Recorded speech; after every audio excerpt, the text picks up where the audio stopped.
بسم الله الرحمن الرحيم الحمد لله رب العالمين والصلاة والسلام على أشرف الأنبياء والمرسلين وعلى آله وصحبه ومن تبعهم بإحسان إلى يوم الدين أما بعد محترم حضرات و خواتین، اسلامی بھائیوں اور بہنوں، اللہ تبارک و تعالیٰ کا بڑا فضل و کرم ہے کہ حدیث کی اس مجلس میں ہم شریک ہیں۔ حدیث اللہ کے نبی صلی اللہ علیہ وسلم کی وہ پیاری پیاری باتیں، اور جس کے بارے میں اللہ تبارک و تعالیٰ نے کہا کہ اللہ کے نبی صلی اللہ علیہ وسلم کی اطاعت اللہ تبارک و تعالیٰ کی اطاعت ہے۔ حدیث جو کتاب ہم آج کی اس مجلس سے پڑھنا شروع کر رہے ہیں، الاربعین النووی رحمہ اللہ، 40 حدیثوں کے نام سے یہ کتاب جانی جاتی ہے۔ بہت ہی ماشاءاللہ چنندہ منتخب حدیثیں اس کتاب میں جمع ہیں۔ بہت سارے علماء نے اس کی شروحات لکھے ہیں اور بہت سارے مسائل اس سے استنباط اخذ کیے گئے ہیں، یعنی دین کی بہت ساری باتیں ان احادیث میں جمع ہیں۔ اور یہ کتاب ہے الامام یحییٰ بن شرف النووی رحمہ اللہ کی۔ 630 پر 1 میں امام یحییٰ بن شرف النووی رحمہ اللہ پیدا ہوئے، اور بہت ساری حدیثوں یعنی جہاں انہوں نے صحیح مسلم کی شرح لکھی، اور ان کی وفات 670 پر 6 میں ہوئی۔ اور انہوں نے جو 40 حدیثیں جو جمع کی ہیں، ان کے جمع کرنے کا مقصد کیا ہے؟ تو دراصل اللہ کے نبی صلی اللہ علیہ وسلم کی طرف بعض احادیث منسوب ہیں جو صحیح نہیں ہیں، صحیح سند کے ساتھ ثابت نہیں ہیں۔ جیسے بہت سارے صحابہ سے وہ روایتیں آئی ہیں، علی بن ابی طالب رضی اللہ عنہ، معاذ بن جبل رضی اللہ عنہ، عبداللہ بن عباس رضی اللہ عنہ، اور اسی طرح ابو الدرداء رضی اللہ تعالی عنہ، عبداللہ بن مسعود رضی اللہ عنہم۔ ان تمام سے یہ حدیث مروی ہیں لیکن صحیح سند سے ثابت نہیں۔ کیوں انہوں نے یہ 40 حدیثیں جمع کیا؟ جیسے من حفظ علی امتی 40 حدیثا من امر دینہا، جو شخص میری امت سے 40 حدیثوں کو یاد کرے گا دین کے باتوں کی، اللہ تبارک و تعالی قیامت کے دن اسے فقہا کی جماعت میں، علماء کی جماعت میں سے اٹھائے گا۔ ایک طرح کی بشارت تھی 40 حدیثیں۔ اسی طرح اور ایک حدیث ہے، وَكُنْتُ لَهُ يَوْمَ الْقِيَامَةِ شَاهِدًا، میں شافعاً، قیامت کے دن میں اس کے لیے شفاعت کروں گا جو 40 حدیثیں یاد کرے گا۔ اور اسی طرح بہت ساری کہا کہ اس سے کہا جائے گا کہ جنت کے جس دروازے سے وہ چاہے داخل ہو سکتا ہے۔ اور بعض حدیثوں میں کہا گیا کتب فی زمرۃ العلماء وحشر فی زمرۃ الشہداء، علماء اور شہداء کے ساتھ اسے جمع کیا جائے گا جو 40 حدیثیں یاد کرے گا۔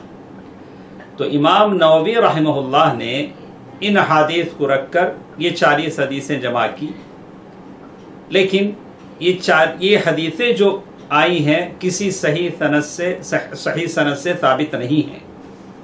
الغرض یہ ایک تمہیدی بات تھی جو میں نے آپ کے سامنے بیان کر دیا۔ امام نووی رحمہ اللہ صحیح مسلم کی شرح انہوں نے لکھی، بڑے مجتہد تھے اور بڑی دینی علمی خدمات ان کی ہیں، لیکن صفات کے معاملے میں وہ تعویل کرتے تھے، لیکن صفات کے منکر نہیں تھے۔ تو اس سلسلے میں ہم یہ عقیدہ رکھتے ہیں، ان الحسنات یذہبن السیئات، ان کی بہت ساری نیکیاں ہیں، اللہ تعالیٰ ان خطاؤں کو اللہ تبارک و تعالیٰ ان کے معاف کر دے گا۔ جیسے استوا کے معاملے میں وہ استولا سے تعبیر کرتے تھے یا اس کی تعویل کرتے تھے۔ بہرکیف یہ بنیادی باتیں تھیں جو امام نووی رحمہ اللہ کے تعلق سے تھی۔ ہم ان احادیث کو، اس علم کو کیوں حاصل کرتے ہیں، اس کو مجھے اور آپ کو اس مجلس میں سمجھنا ہے۔ میرے اور آپ کے نبی صلی اللہ علیہ وسلم نے ارشاد فرمایا کہ لِيُبَلِّغُ الشَّاهِدُ مِنْكُمُ الْغَائِبَ۔ اللہ کے نبی صلی اللہ علیہ وسلم حجۃ الوداع کے موقع پر کہہ رہے ہیں کہ جو تمہارے حاضر ہیں وہ اپنے غائب کو پہنچا دیں۔ آپ اور ہم علم حاصل کریں، خاص کر اس زمانے میں جب کہ جاہل بھی فتویٰ دینے لگے ہیں۔ جاہل اتنے فتویٰ دیتے ہیں کہ عالم کبھی اپنے آپ میں شرمندگی محسوس کرتے ہیں، ان کو اپنی کم علمی کا احساس ہوتا ہے۔ تو یہ ایسا جہالت کا زمانہ ہے، تو ایسے زمانے میں آپ کو علم کے زیور سے آراستہ ہونا چاہیے۔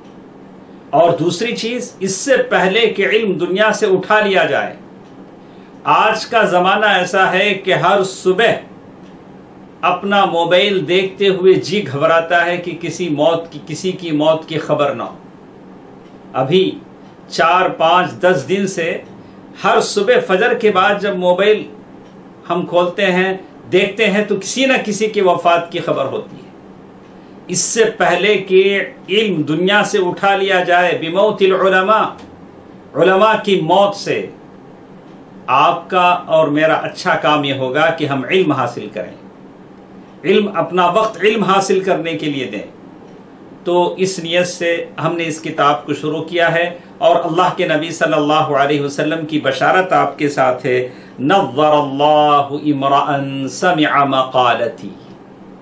اللہ تبارک و تعالیٰ اس آدمی کے چہرے کو تر و تازہ رکھے جو میری باتوں کو سنتا ہے، سمع مقالتی، اور ساتھ ساتھ کہا فوعاہا، اور اسے یاد بھی رکھتا ہے اور دوسروں تک ویسے پہنچاتا ہے جیسے اس نے سنا، اس میں کچھ لگا کر زیادہ بڑھا کر نہیں۔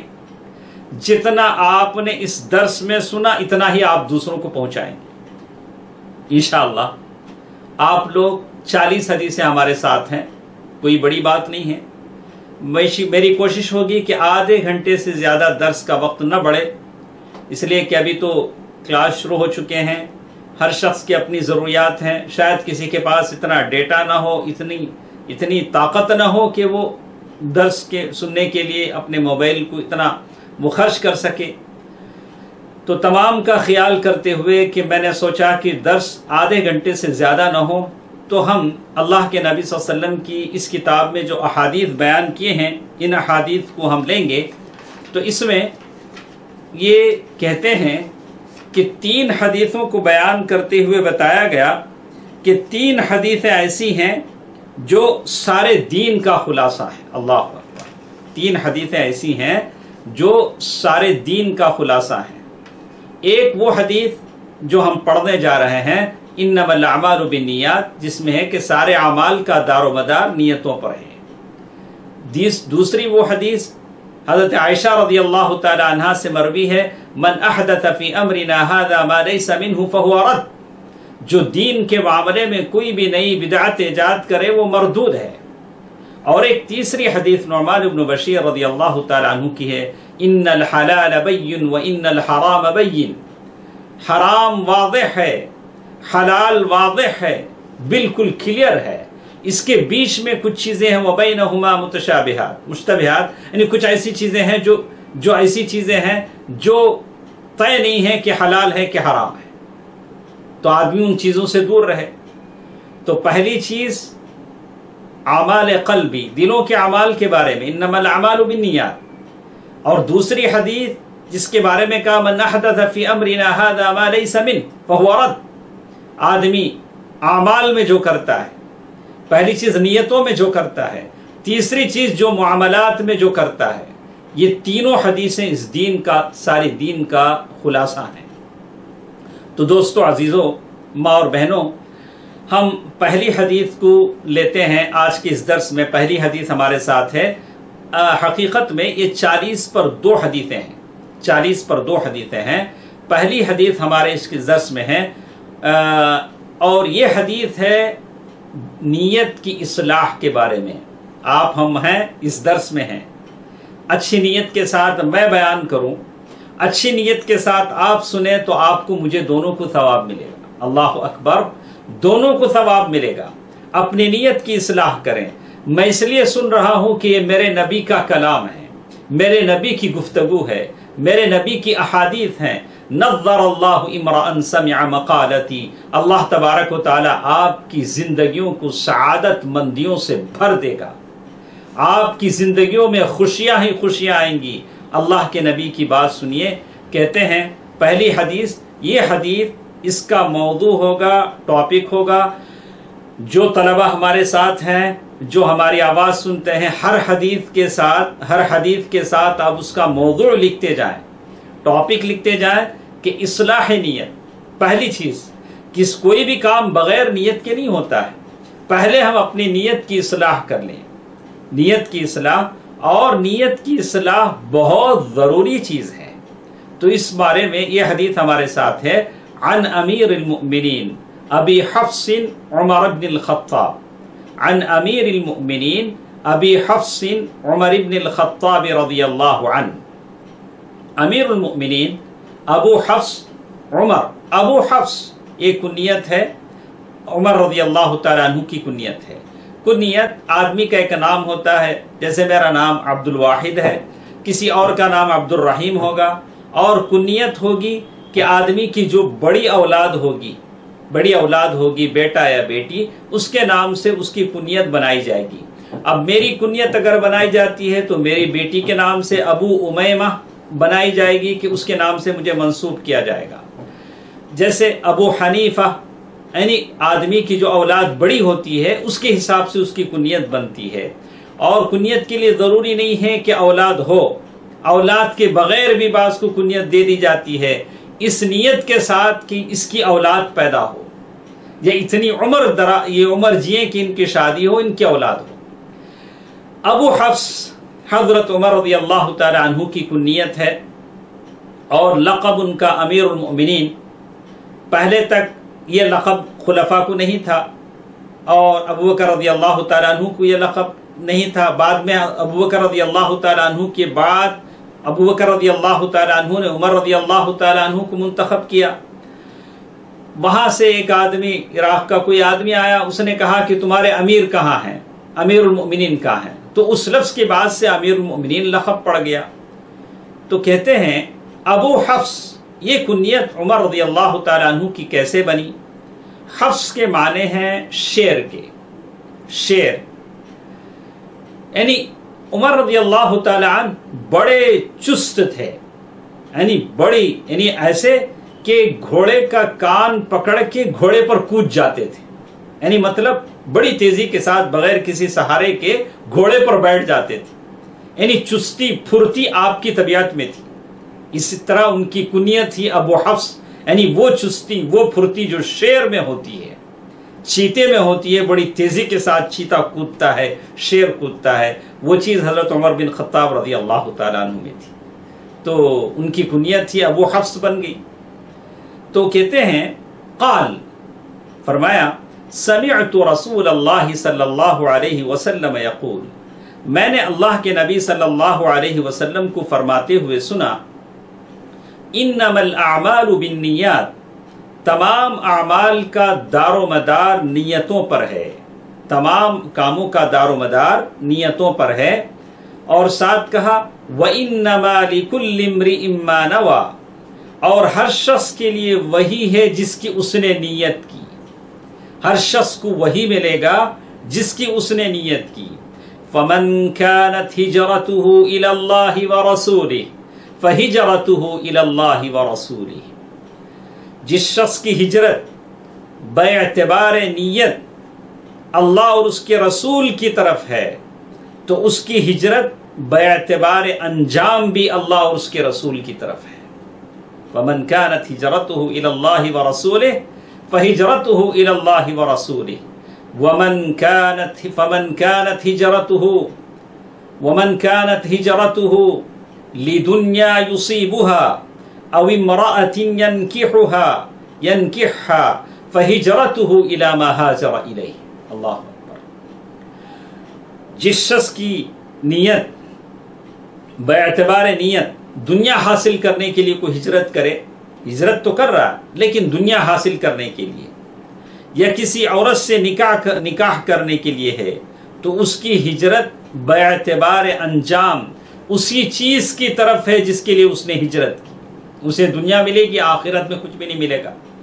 کسی عورت سے اس نے شادی کرنے کی نیت کی، جیسے ایک روایت تو آتی ہے لیکن صحیح سند سے ثابت نہیں ہے، مہاجر ام قیس، یعنی مدینے میں ایک عورت پہنچ چکی تھی جس کا نام ام قیس تھا، تو ایک صاحب ان سے شادی کرنا چاہتے تھے. وہ مکے میں تھے. انہوں نے کہا کہ جب تک تم ہجرت کر کے ادھر نہ آ جاؤ ہماری شادی نہیں ہوگی.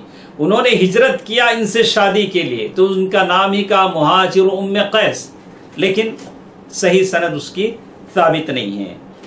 تو یہ حدیث جو ہم نے سنی جس میں نیت کی بات کہی گئی، سب سے پہلی چیز نیت کی اصلاح کی طرف آدمی کو توجہ دینا ہے. یہ بہت عظیم حدیث ہے. امام بخاری اور امام مسلم نے اس کو روایت کیا ہے.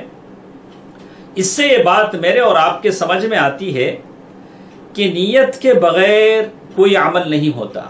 پہلے آدمی نیت کرتا ہے، بعد میں اس کو عملی شکل دیتا ہے.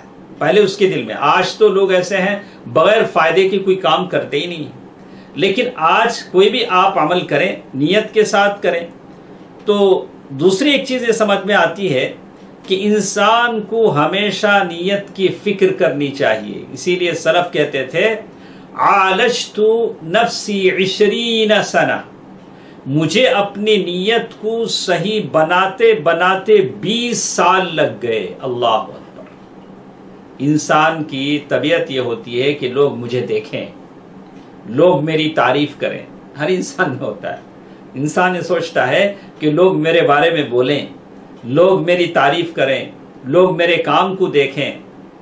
آدمی اللہ تبارک و تعالیٰ کو دکھانے کے لیے کرے. خبیئۃ من العمل، اپنی زندگی کا کوئی کام ایسا سیکریٹ رکھے، مخفی رکھے جو اللہ تبارک و تعالیٰ کو دکھانے کے لیے ہو. تو اسی لیے کہتے ہیں کہ نیت، انٹینشن، اس کی سدھار کی فکر آدمی کو کرنی چاہیے. ہاں اسی لیے کہتے ہیں کہ اگر آدمی کی نیت اچھی ہو تو اس کا کھانا بھی عبادت بن جاتا ہے. اگر کوئی صرف کھاتا ہے عادت کے طور پر، دوسرا آدمی اس لیے کھاتا ہے کلو و شرابو، اللہ نے کہا کہ کھاؤ اور پیو، میں کھاتا ہوں تاکہ جسم نماز پڑھنے میں، تہجد پڑھنے میں میرے جسم میں طاقت آئے، یہ عبادت ہے. ایک آدمی سوتا ہے، ایک آدمی اور ایک نیت کر کے سوتا ہے، تھوڑا سا سستانو سو جاؤں، جب اچھا ہو جاؤں تو پھر تہجد کے لیے نماز پڑھوں، یہ عبادت ہے. تو یہ مباح عمل ہے، لیکن جب نیت بن جاتی ہے تو عمل بھی عبادت بن جاتا ہے، عادت بھی عبادت بن جاتی ہے. اللہ اللہ. تو معلوم یہ ہوتا ہے کہ نیت کی درستگی یہ سب سے بڑی چیز ہے جس کی طرف آدمی کو خیال رکھنا چاہیے. جیسے کہتے ہیں نیت، اس کے بارے میں کہا کہ نیت کی 2 قسم ہوتی ہے. یہ میرے سمجھ میں آیا، آپ کے بھی سمجھ میں آ گیا ہوگا. ایک محض اللہ کے خاطر، آدمی کہے میں اللہ تعالیٰ کے خاطر میں کام کر رہا ہوں. اللہ تو اللہ تبارک و تعالیٰ، اسی کا نام کیا ہے؟ اخلاص ہے. اسی کو کہتے ہیں کیا ہے؟ اخلاص. آپ اور ہمیں کریں کہ یہ کام اللہ کے لیے ہے، اسی کو اخلاص کہتے ہیں. اگر اس نے اس عمل سے کسی غیر اللہ کی خوشنودی چاہی، کسی بت یا ولی کے لیے ہو، یا ریا اور نمود کے لیے ہو، شہرت کے لیے ہو اور شہرت طلبی کے لیے ہو، تو وہ ہے جس سے آدمی کے عمل میں شرک داخل ہوتا ہے. لیکن ایک اور بات میں آپ کو بتاتے چلوں، لیکن کبھی ایک عمل ایسا بھی ہوتا ہے کہ کبھی آدمی کے نیت میں ایک مباح چیز بھی شامل ہو جاتی ہے. جیسے ایک آدمی ہے حج کے لیے جا رہا ہے، ساتھ ساتھ اس کی نیت ہے کہ میں حج کر لوں گا تو وہاں جا کر تجارت بھی کروں گا. جائز ہے، تجارت جائز ہے، مباح ہے، اس عمل کو وہ نیت کر سکتا ہے. یہاں اس نیت 2 طرح کی ہوتی ہے. کا مطلب یہ کہ ایک نیت عمل، آپ عمل کے لیے اللہ تبارک و تعالیٰ کو خالص کریں کہ میرا عمل صرف اللہ کے لیے ہے. اگر کوئی اللہ کے علاوہ لوگوں کو دکھانے کے لیے کرتا ہے، شہرت حاصل کرنے کے لیے کرتا ہے، تو اسی کو کہتے ہیں شرک ہے۔ منع اللہ کے حدیث قدسی میں اللہ کے رسول صاحب فرمایا، جو کوئی اس طرح کا عمل کرے، اس عمل میں میرے ساتھ کسی اور کو شریک کرے، ترکتہ وشرکہ، میں اس کو اس کی عمل کو چھوڑ دیتا ہوں، مجھے اس کی کوئی ضرورت نہیں۔ اللہ تبارک و تعالیٰ کو ایسے عمل کی ضرورت نہیں۔ ایک اور بات ہمارے سمجھ میں آتی ہے کہ نیت کہاں سے ہونی چاہیے۔ ہمارے پاس اور 10 منٹ کا ٹائم ہمارے پاس ہے، ہم سمجھیں گے کہ نیت کہاں سے ہوتی ہے، نیت کیسے کرتے ہیں۔ النیہ محلھا القلب، نیت کی جگہ دل ہوتی ہے، نیت کا مقام دل ہے۔ تو اللہ تبارک و تعالی دلوں کا بھید جانتا ہے، تو نیت الفاظ سے نہیں ہوتی، جیسے بہت سارے ہیں، جیسے شیخ ابن عثیمین رحمہ اللہ نے اپنی تقریروں میں، کتابوں میں ایک واقعہ بیان کیا۔ جب اس کی شرح لکھی تو شیخ نے کہا کہ نجد سے ایک صاحب کعبۃ اللہ میں گئے، وہ نماز پڑھ رہے تھے اور بزرگ آدمی تھے، نماز پڑھنے کے لیے کھڑے ہوئے، تو ان کے بازو ایک صاحب ایسے تھے جو تلفظ بالنیہ، جو نماز پڑھنے کے لیے وہ بھی کھڑے ہوئے، اور وہ لفظ یعنی الفاظ سے نیت کر رہے تھے، یا اللہ کعبۃ اللہ ہے، کعبے کے امام کے پیچھے کھڑے ہو رہا ہوں اور میں عشاء کی نماز پڑھ رہا ہوں 4 رکعت تابع اس امام کی، جیسے ہم لوگ یہاں کرتے ہیں، منہ طرف کعبے کے، تابع اس امام کے، 4 رکعت عشاء کے۔ انہوں نے ایسے کہنا شروع کیا۔ وہ بزرگ آدمی نے کہا، رے ٹھہرو ٹھہرو ٹھہرو، ایک چیز آپ کہنا بھول گئے، آپ نے آج کا دن، مہینہ، تاریخ نہیں بولا، یہ بھی بول دیجئے کہ اللہ آج کی ڈیٹ میں، اس مہینے میں یہ نماز پڑھ رہا ہوں۔ تو ہمارے پاس ہی نہیں، کہا کہ النیہ محلھا القلب، نیت دل سے ہوتی ہے، زبان سے نہیں ہوتی۔ اسی طرح یہاں ایک لفظ ہمارے پاس اس حدیث میں ہے، انما الاعمال بالنیات، سارے اعمال کا دار و مدار نیتوں پر ہے۔ اعمال کتنے ٹائپ کے ہوتے ہیں؟ اعمال القلوب، دلوں کے اعمال ہیں، اعمال الجوارح، ہاتھ پیر کے اعمال ہیں، عمل اللسان، زبان کا عمل ہے۔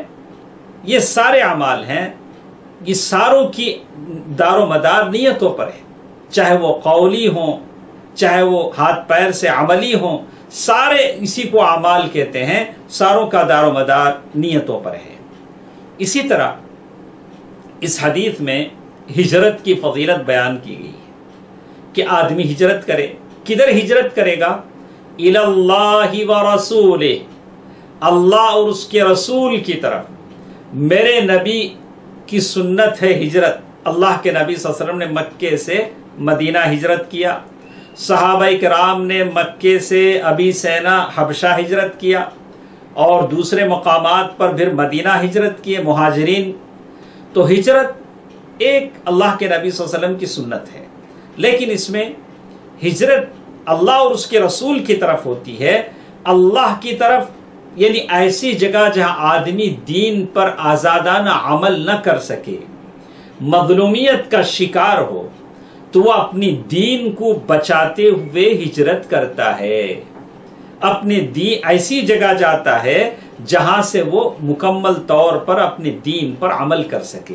چلیے ہم آپ کو بتاتے ہیں کہ ایک ہجرت ہوتی ہے ہجرت مکانی، ہجرت مائگریٹ، یعنی آدمی ایک چیز سے دوسری جگہ ہجرت کرتا ہے۔ کیوں کرتا ہے؟ اپنے دین کو بچاتے ہوئے، ایسی جگہ جیسے صحابہ کرام نے کیا، اپنی ہجرت بتا۔ لیکن کس کی طرف؟ الی اللہ اور رسول کی طرف ہجرت کرنے کا کیا مقصد ہے؟ رسول کی طرف، رسول صلی اللہ علیہ وسلم کی لائے ہوئے دین کی محبت میں، اللہ کے نبی صلی اللہ علیہ وسلم کا ساتھ دینے کے لیے، اللہ کے نبی صلی اللہ علیہ وسلم کا سنت کا شیدائی بن کر، یہ اللہ کے نبی صلی اللہ علیہ وسلم کی زندگی کی حالت میں۔ اب جب کہ اللہ کے نبی صلی اللہ علیہ وسلم زندہ نہیں ہیں، اب ہجرت کا کیا معاملہ ہے؟ تو کہا کہ آدمی اگر اس لیے ہجرت کرتا ہے کہ اللہ کے نبی صلی اللہ علیہ وسلم کی سنت کو پھیلائیں، ایک ایسی جگہ جائیں جہاں اللہ کے نبی صلی اللہ علیہ وسلم کی لائی ہوئی شریعت کو پھیلائیں۔ اسی طرح ہجرت ایک اور ہجرت ہے جو ہجرت عمل ہے۔ ہجرت پہلی ہجرت تھی ہجرت مکانی، ایک جگہ سے دوسری جگہ ہجرت کرنا. ایک چیز ہے ہجرت عمل. ہجرت عمل یہ ہے کہ برائیوں کے دلدل سے نیکیوں کی طرف جانا، یہ ہجرت عمل ہے. اللہ تبارک و تعالی آدمی کی منع کی ہوئی چیزوں کو چھوڑ کر آدمی اللہ تعالیٰ کی اچھی چیزوں کی طرف ہجرت کرے، حرام کو چھوڑ کر حلال کی طرف ہجرت کرے، معصیتوں کو چھوڑ کر نیکیوں کی طرف ہجرت کرے، کفر اور شرک کی زندگی کو چھوڑ کر ایمان اور اطاعت اور فرما برداری کی زندگی کی طرف جائے، یہ بھی ہجرت ہے. ایک اور ہجرت بھی ہے، وہ ہے یہ غلط آدمی جو بدعتی ہے، گنہگار ہے، اس کو چھوڑ دینا، اس سے قطع تعلق کر دینا تاکہ وہ اپنی نافرمانی سے باز آ جائے. یہ بھی ہجرت ہے، یہ بھی ہجرت ہے. المہاجر من ہجر ما نہی اللہ عنہ، مہاجر وہ ہے جو اللہ تعالیٰ جس چیز سے منع کیا اس کی چھوڑ دیتا ہے. یہاں اگر کوئی کسی ایسے آدمی سے قطع تعلق کر لیتا ہے جو اللہ تبارک و تعالیٰ کا نافرمان ہے تو وہ بھی ایسا کہلاتا ہے کہ وہ بھی مہاجر ہے. یعنی یہ تو اللہ تبارک و تعالیٰ کی شریعت نہیں کہتی کہ آپ اور ہم بدعتوں سے نفرت بھی کریں اور کفر سے نفرت کریں، لیکن ان بدعتوں کے ہم نوالا بنے رہیں، ان کی مجلسوں میں بنے رہیں اور ان کا ساتھ دیتے رہیں. کہا کہ نہیں، ہم بدعتوں سے نفرت کرتے ہیں، ان کو ہم حق واضح کرتے ہیں، اگر وہ اس سے باز نہیں آتے ہیں تو ہم ان سے قطع تعلق کر لیتے ہیں کہ نہیں، اب تمہارا اور ہمارا نہیں بن سکتا، ہمارا راستہ الگ ہے، تمہارا راستہ الگ ہے، ہمارا راستہ توحید کا ہے، سنت کا ہے، اتباع رسول کا ہے صلی اللہ علیہ وسلم. دوستو عزیزو، یہ چند باتیں تھیں جو اس حدیث کے روشنی میں مجھے آپ سے کہنی تھی، لیکن ساتھ ساتھ جو اس بات کا خلاصہ میں آپ کے سامنے کہہ دوں، یہ معلوم ہوتا ہے لا عمل الا بالنیہ، کوئی بھی کام نیت سے ہوتا ہے. آپ نیت کی اصلاح کر لیں. عمل میں بھی یہی ہوتا ہے. اگر کوئی شخص ہے، اس پر اگر کوئی شخص ایسا ہے بغیر نیت کے، اگر کوئی شخص ٹھنڈک کے لیے نہاتا ہے، جسم کو آرام دینے کے لیے نہاتا ہے تو اسے ثواب نہیں ملے گا.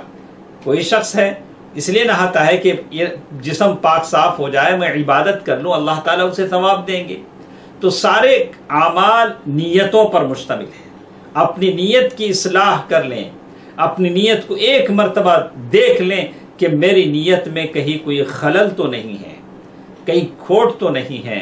اسی لیے کہا کہ اگر کوئی آدمی اپنی بیوی بچوں پر خرچ کرتا ہے تو اگر خرچ اس لیے کرتا ہے کہ میری بیوی بچے، یہ اللہ تبارک و تعالیٰ نے یہ ذمہ داری مجھے دی ہے، اللہ تعالیٰ نے مجھے یہ ذمہ داری دی ہے، تو اسی لیے اللہ کے نبی صلی اللہ علیہ وسلم فرمایا لقمۃ تضع فی فم زوجتک، وہ نوالا جو تم اپنی بیوی کو کھلاتے ہو اللہ تعالیٰ اس پر بھی تمہیں ثواب دے گا. اگر کوئی اس لیے کرتا ہے کہ میری ذمہ داری ہے، اب بیوی بچے ہیں، اب ان کو کھلانا ہی پڑے گا، کہا کہ نہیں، تم اس لیے کھلاؤ کہ اللہ تبارک و تعالیٰ نے تمہیں موقع دیا ہے، اللہ تبارک و تعالیٰ نے یہ نعمت تمہیں دی ہے، یہ بھی نعمت ہے، بچے نعمت ہیں، بیوی نعمت ہے. اور اسی لیے اللہ کے رسول سے فرمایا لقمۃ تضع فی فم زوجتک. تو اسی طرح ایک اور چیز معلوم ہوا کہ اعمال نیتوں سے معتبر ہوتے ہیں، ان کا اعتبار نیتوں سے ہوتا ہے. جس کی جو نیت ہوتی ہے اللہ تبارک و تعالیٰ، یہ کہا کہ ایک آدمی، ایک امام کے پیچھے لوگ کھڑے ہوتے ہیں، اس کی ایک تکبیر پر رکوع اور سجدہ کرتے ہیں، لیکن جب نماز ختم ہوتی ہے تو ایک کو 27 درجے کا ثواب ملتا ہے، ایک کا صرف فرض ادا ہوتا ہے. کہاں سے فرق ہوا؟ نیت کے معاملے میں یہ چیز فرق آئی. اسی طرح اللہ کے نبی صلی اللہ علیہ وسلم نے مثال بتا کر سمجھایا، اچھی طرح مثال بتلایا کہ کیسے مثال سے واضح فرمایا کہ ہجرت کی مثال دی. تو ایک عالم کو چاہیے کہ باتیں مثالوں سے سمجھائیں تاکہ لوگ سمجھ سکیں، لوگوں کے سمجھنے میں آسانی ہو، لوگوں کو کسی طرح کی کوئی تکلیف نہ ہو. جیسے اللہ کے نبی صلی اللہ علیہ وسلم نے اچھی طرح مثال دے کر یہ بات کو سمجھایا. اسی طرح ایک اور چیز جو ہمارے ساتھ یہ سمجھ میں آتی ہے وہ یہ کہ اس معاملے میں آدمی نیت کی اصلاح کر لے اور ہمیشہ اس بات کا خیال رکھے کہ نیت کا بڑا عمل دخل ہوتا ہے. جیسے ایک آدمی ہے، جمعے کا دن آتا ہے، جمعے کے دن اچھے کپڑے، صاف ستھرے کپڑے پہن لیتا ہے، بولتا ہے کہ جمعے کا دن ہے اور کوئی نیت نہیں ہے. کوئی اور آدمی ہے جو اس نیت سے صاف ستھرے کپڑے پہنتا ہے کہ اللہ کے نبی صلی اللہ علیہ وسلم کی سنت ہے، اللہ کے نبی صلی اللہ علیہ وسلم کی سنت ہے، اسے ثواب ملے گا، اسے ثواب ملے گا. دوستو عزیزو، یہ آج کی اس مجلس میں 40 النووی رحمہ اللہ کی پہلی حدیث ہمارے ساتھ تھی، جس کے راوی عمر بن خطاب رضی اللہ تعالیٰ عنہ تھے، اور یہ دونوں امام بخاری اور مسلم نے اس کو روایت کیا ہے. اس سے ہماری اس بات یہ سمجھ میں آئی کہ سارے کاموں کا دار و مدار نیتوں پر ہے، نیتوں کی اصلاح ہونی چاہیے. ایک اور چیز ہمارے سمجھ میں آئی، ہجرت کی فضیلت، اور کچھ باتیں اس سلسلے میں ہیں کہ ہجرت کیا اب بھی اس زمانے میں موجود ہے. ایک لمبی بحث ہے، تو اگر آپ تفصیل چاہتے ہیں تو انشاءاللہ پھر کبھی ہم بولیں گے. لیکن ایک حدیث کا میں جواب دے کر اپنی بات ختم کر دیتا ہوں. اللہ کے نبی صلی اللہ علیہ وسلم فرمایا کہ لا ہجرت بعد الفتح، یعنی فتح مکہ کے بعد ہجرت نہیں ہے. ایسی بات نہیں ہے، ہجرت تو قیامت تک ہے. جہاں بھی مسلمان ستائے جائیں گے اپنا دین بچانے کے لیے ہجرت کریں گے. الغرض لا ہجرت بعد الفتح کا کیا مطلب ہے؟ اس کا مطلب یہ ہے کہ فتح مکہ کے بعد مکے سے لوگ مدینہ ہجرت کرتے تھے، لیکن جب مکہ فتح ہو گیا تو مکہ فتح ہونے کے بعد اب ہجرت کرنے کی ضرورت نہیں رہی. مکہ دار اسلام بن گیا اور قیامت تک وہ حرم بن گیا، اور اللہ تعالیٰ اس کی حفاظت فرمائے. اب وہاں سے وہاں ہجرت کرنے کی ضرورت نہیں ہے، لیکن قیامت تک جہاں بھی مسلمانوں پر ظلم ہوگا وہ اپنی دین کو بچانا ان کے لیے مشکل ہو جائے گا، ان کے لیے ہجرت کی گنجائش ہے. اس میں بڑی تفصیل ہے. انشاءاللہ کل ہمارے ساتھ دوسری حدیث حدیث جبریل کے نام سے دوسری حدیث ہمارے ساتھ رہے گی. اللہ تبارک و تعالی حدیث کی اس مجلس کا خیر مجھے اور آپ کو عطا فرمائے. جو باتیں ہم نے سنی ہیں اللہ تعالیٰ مجھے اور اس کو دوسروں تک پہنچانے کی توفیق دے. آمین. والسلام علیکم ورحمۃ اللہ وبرکاتہ.